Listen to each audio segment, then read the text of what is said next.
like I said, last night I did speak to someone that's very close to the Oklahoma program, and we had been going back and forth the last few days. Actually, I surprised him a couple of days ago, and, it had been out there. I'm not saying I broke this, but it started this.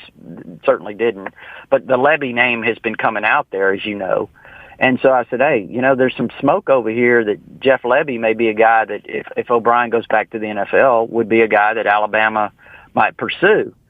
So he's like, wow, that catches me by surprise, but I'm going to do some investigating, whatever. So I know that they've reached out behind the scenes and kind of gathered some information on Lebby. And, according to what he said told me last night, was that, the feedback they're getting from OU is that it's not really a definite denial that Lebby would have interest, but, that it was kind of played down a little bit at this point, which led them to believe that, again, like I said about Leonard, it might be worth watching, so we'll see.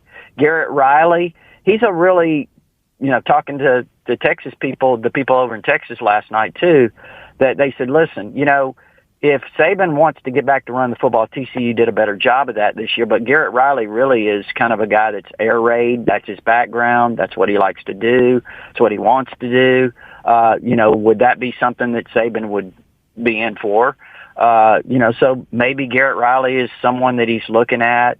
We've heard the name Dan Mullen for a long time. You guys have heard it.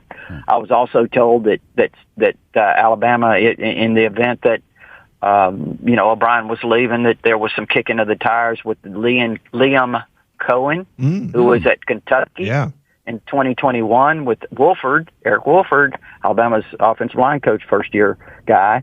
But they were together, and of course, Cohen went to the Rams this year. Now, supposedly, he's going back to Kentucky. He may already be back at Kentucky. But so that looks like maybe that's not going to be something that would come to fruition, although you never know the way these guys jump. Look at Petrino.